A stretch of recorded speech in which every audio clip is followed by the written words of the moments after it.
You're not going to move the needle in your business unless you actually do something. So you're not going to profit unless you implement. You got to take an idea and try it and put it in play before you're going to be able to move the needle one direction. So find one thing and go and implement it.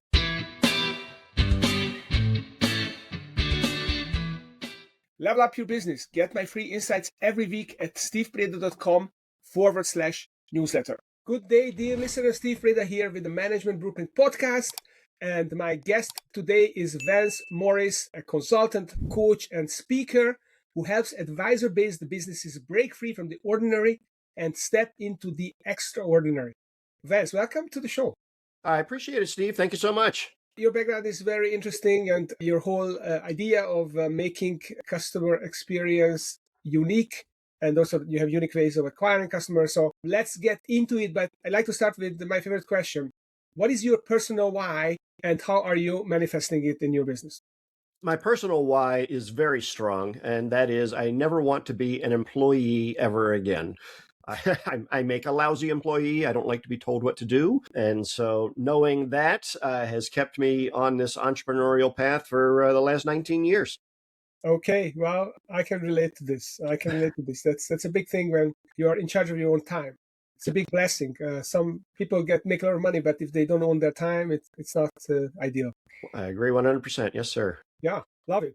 Let's talk a little bit about your journey. I mean, how did you end up being a non-employee and being your own boss and advising companies? What route led you down this path?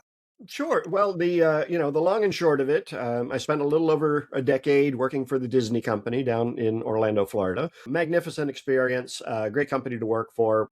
Towards the end, I was starting to get that inkling that maybe I should be doing something on my own. So I went out and worked as an employee and a consultant at the same time for a couple of different restaurant concepts.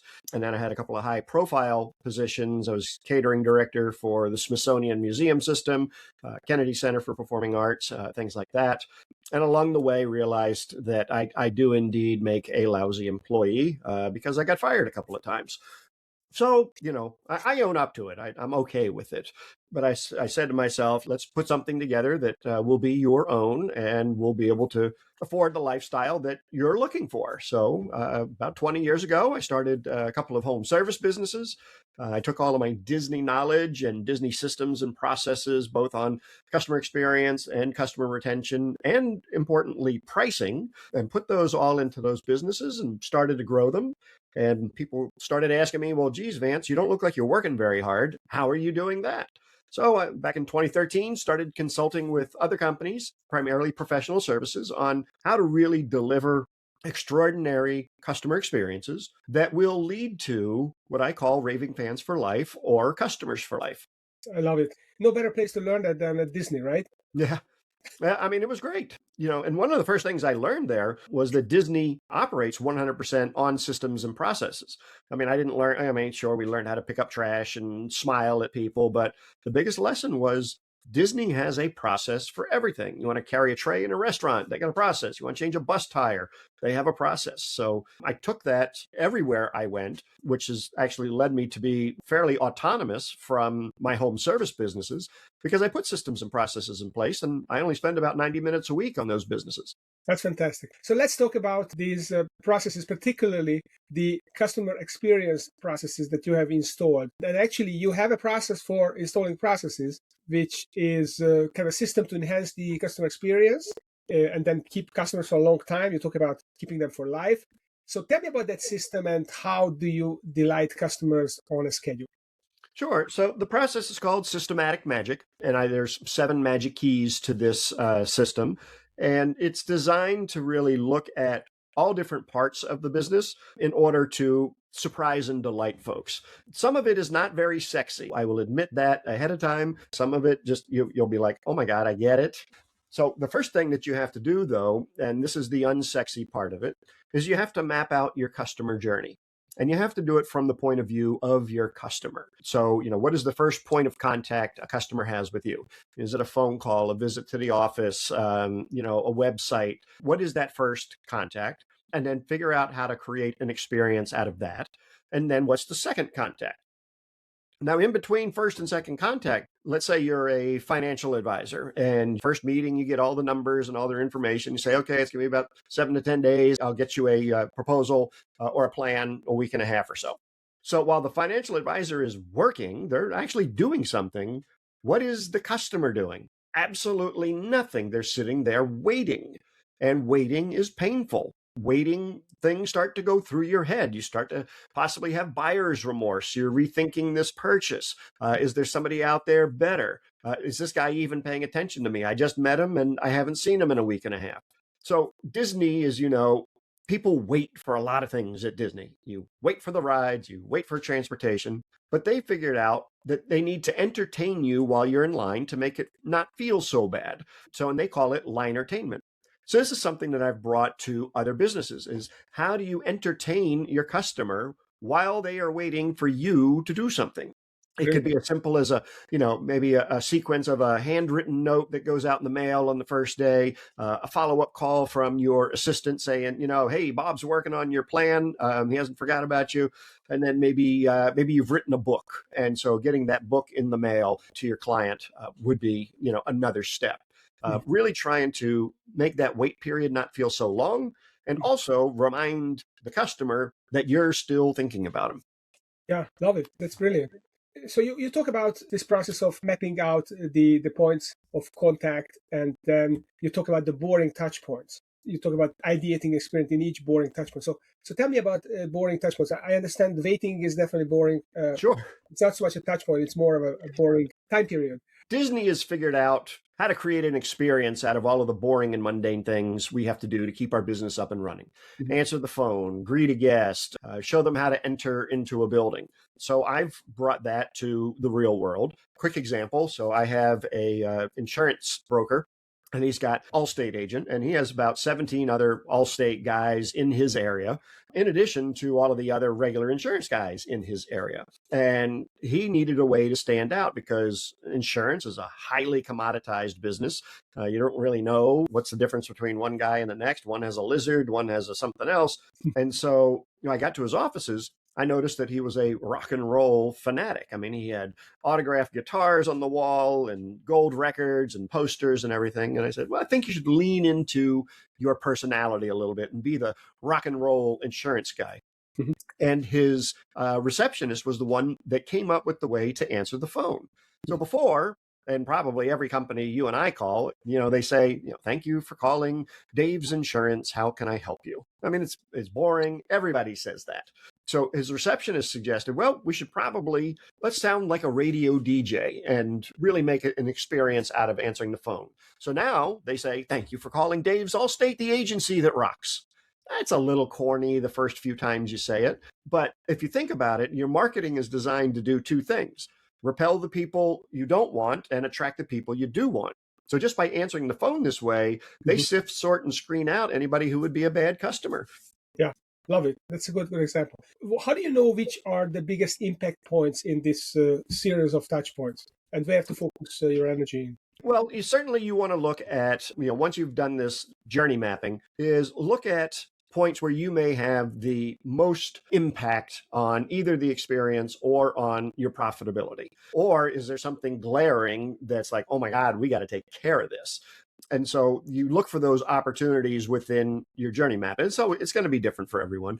The one place that I see most businesses falling down is after the sale is complete. So after money exchanges hands. Mm-hmm. So you get the check and that's it.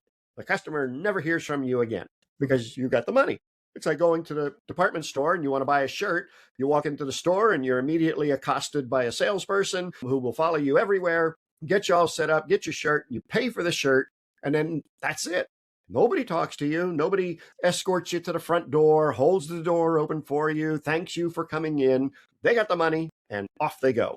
You have to look at, okay, I got your check or I got your credit card. Now we're in a relationship. We need to continue to nurture that. Most businesses will think, well, you know what? I did a good job or I've got a great product. People should remember me. And that is so far from the truth. It's not the customer's job to remember you. It's your job to remind the customer that you exist.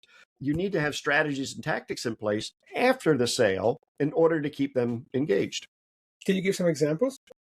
Sure, certainly. And this really will work for any business, either online or offline, B2C, B2B, doesn't matter. One thing I strongly recommend is a newsletter, preferably in print and sent through the mail. Newsletter is designed to do a couple of things. One is to entertain them, because you don't always want to be selling to people. Because if the only time your customer ever hears from you is when you want to sell them something, well, that's not really nice. All you're doing is just asking for money every time. So you want to be able to provide value, provide some entertainment, be a welcome guest in their home when your newsletter arrives. Now, you can then supplement that with a postcard or a series of emails and have calls to action or sales or promotions there. But not everything should be a sales item. It should be there to reinforce the relationship or the emotional connection that you put together. Yeah, love it. Some companies used to do this really intensively. Like I was part of Dan Kennedy's inner circle in the 2000s, and they were sending CDs in the mail and all kinds of different postcards and funny mail and copy. And they were really intense with it. They had lumpy mail, this kind of stuff. But it kind of went out of fashion. It seems like people don't send stuff in the mail anymore that much, or what you get is 90% lands in the trash without opening. Yeah. Well, I mean, people have gotten lazy, I think. The internet is there. Oh, I can just send an email, click, and it's done. There's a certain art to putting together lumpy mail. I certainly still believe in it. I use it almost every day. And Kennedy was a tremendous mentor to me as well. And I think that something he said that has always stuck with me is look at what all of your competitors are doing and do the opposite. Opposite, yeah.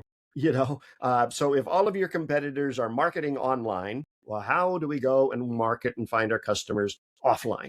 And really, I mean, if you look at your mailbox, I mean, I got the mail today. I had a newspaper and a credit card solicitation. Yeah. That was it. Yeah. Incidentally, Kennedy was a big Disney fan, and he took tours of members to Disney every year and showed them around, and it used it as an example. So he loved it. Yeah. Let's switch gears here a little bit, and let's talk about your marketing system, because you don't just have a customer experience system, you have a marketing system as well. And it kind of blew my mind when you told me that you have 17 different systems to acquire a customer, and you actually have 52 ways to connect with the customer as well. Or maybe I'm confusing the two. So tell me a little bit about the different ways of acquiring customers. Sure. So you got the numbers right, just in the wrong section, but that's fine. What you need is a CRM, or a customer relations. You need to be able to automate this. There's no way that I could even think remotely that I was going to be able to manage all of that. So if you looked inside, so I mentioned I own some home service businesses, and we currently have probably about 70 marketing campaigns running, everything from Google pay-per-click to referral campaigns to reminder campaigns, reminding people they need to be clean and things like that. And you don't want to rely on just one thing, because as we all know, one is the worst number in business. So if you only have one way of getting clients and that way goes away, well, you're in big trouble. So I don't like to rely on the internet because that goes down, and Google or Flakebook, they change their algorithm every other week, and it's a big guessing game.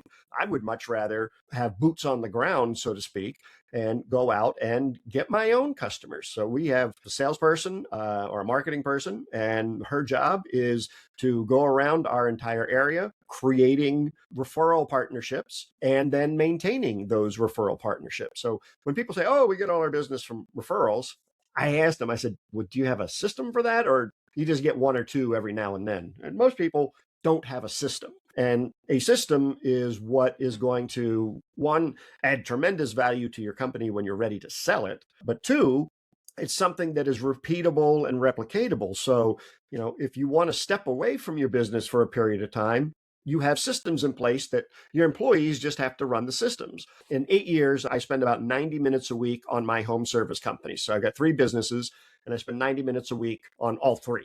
An hour of that is just a meeting with the general manager that I put in place. The other 30 minutes, I keep control of the bank accounts. So I never let go of that. So those systems have given me freedom to be able to come and go as I please from those businesses. And, the businesses run without me. So without a marketing system in place or a marketing checklist, we hear the story, would you ever get on an airplane where the pilot decided, you know what, I'm not going to do the pre-flight checklist today. I'm just going to wing it. Yeah. You don't want to get on that airplane. Well, same thing goes for your marketing. I'm forgetful. I got a lot of stuff going on. Here's the checklist. Here's the system. Follow it and get it done. Love it. So yes, I think you're right. I mixed it up. So 52 ways to acquire customers, 17 systems to acquire customers. So what kind of systems are we talking about? You mentioned the CRM. Obviously, that's a system. What other types of systems do you have? Sure. Yeah, so certainly, the customer acquisition systems that we have in place, as I mentioned, we have the salesperson, we have Google pay-per-click, we have direct mail, we have shared mailings, and for customer retention, we also have a ton of different systems. Again, one of them is every month we will take the top 5 customers we have and we send them a cake. Mm-hmm. So, I mean, when was the last time you had, an electrician or a carpet cleaner or somebody come to your house, do some work, and then send you a cake in the mail? Mm-hmm. Probably not happening. So we do a lot of things like that because we want to be tellable. We want people at the end of any interaction with us to say, oh my God, you'll never guess what happened when, and insert your profession here. So, oh my God, you'll never guess what happened when the carpet cleaner was here. They mailed me a cake after the cleaning. So you want to get people thinking, oh my God, what can I do to really get people talking about me? How can we, not so much viral, but, genuine postings of things. I mean, we do handwritten thank you notes for everybody. That's one of the systems. And, it's gotten to the point where I had to subcontract the handwritten thank you notes because I don't have time to write 100 of them every week. So I went out and I rented some grandmas. So I went over to a local senior center, and there was this group of 3 ladies just sitting there having coffee. And I asked them, I said, how often do you get together? Oh, we get together at least 3 times a week. We have coffee and we talk. I said, well, do you ever get bored? He goes, yeah, sometimes. I said, great. I'll be more than happy to buy you coffee and donuts and whatever. Would you mind writing some thank you notes for us? And so now I got 3 grandmas that write all of the thank you notes for one of my businesses. Fantastic. So these are some of the systems. What are the 52 ways? I think you also have some kind of a freebie for listeners. Yeah. Could you? 52 ways to wow your customers. So it's 1 wow for every week of the year. And most of them are low or no cost. One could be just, hey, when was the last time you picked up the phone and actually called and talked to a few of your customers? Mm-hmm. I mean, it's just easy. Nobody uses the telephone anymore. They send a text or something impersonal like that. Pick up the phone and talk to them. Do you have are you contemplating a new product? Go to your existing customers and say, hey, you know what? I'm getting ready to launch this product. I'd love for you to test it. Would you do that for me? 99.9% of people want to help you. So yes, they're going to say, yeah, I'd love to test your new product or service.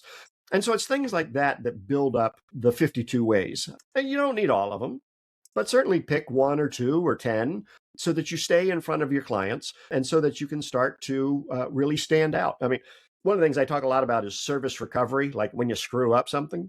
So one of the ways to wow your customer is, what do you do if you're late? So if we are going to an appointment and we're running behind, our technicians know that they are to stop at a grocery store or a florist and buy some flowers for the house that we're going to.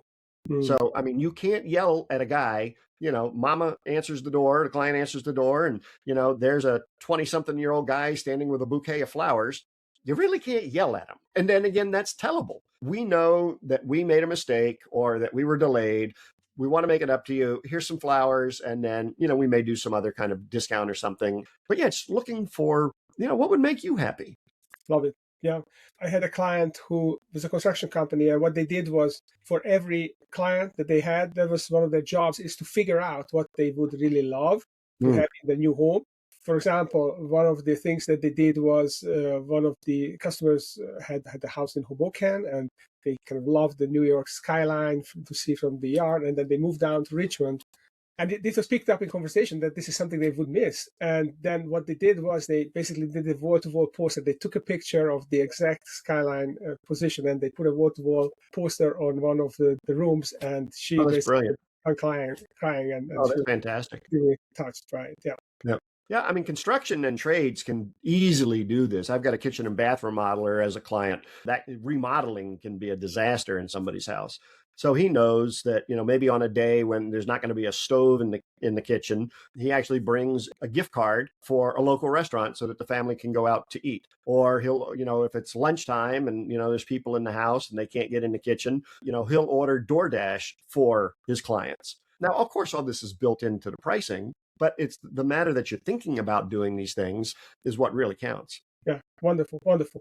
All right. So if someone would like to learn more, connect with you, maybe they have some kind of home service business or another business, retail business that could use this, or any other type of business, you could use your suggestions. I think any kind of business, even business to business, would work, because there are also people in them, for mostly, if not AI, but mostly people. So where should they go, and how can they connect with you, and how can you help them? Yeah, certainly. So I only do one social media, and that's LinkedIn. So you can find me there. I'm the only Vance Morris Disney guy floating around out there. And then you mentioned the 52 ways to wow your customer. And if that's something that people are interested in, it's a free download, and you can get that at wow52ways.com. Wow52ways.com. All right. So I'll definitely download it. So, Wes, any parting words and wisdom for our listeners before we hang out? Well, you probably heard a couple of ideas on this podcast, at least I hope so. Maybe you've read something today, maybe you heard something else. You're not going to move the needle in your business unless you actually do something. So you're not going to profit unless you implement. You got to take an idea and try it and put it in play before you're going to be able to move the needle one direction. So my big message is find one thing and go and implement it. Love it. This is so true. I mean, it's the definition of insanity, doing the same thing over and over again and expecting different results, right? Right. All right. Well, listeners, if you enjoyed this discussion, then stay tuned, because every week we have a wonderful entrepreneur, a thought leader coming and sharing their best ideas with you. And Vance, thank you for sharing your gold nuggets. And do reach out to Vance Morris on LinkedIn, or get his freebies on wow52ways.com, right? Yes. That's the website. I'm going to do that. So thank you, Vance, for coming, and thank you for listening. I appreciate you listening today. Stay connected. Sign up for my free weekly newsletter at stevepridle.com/newsletter.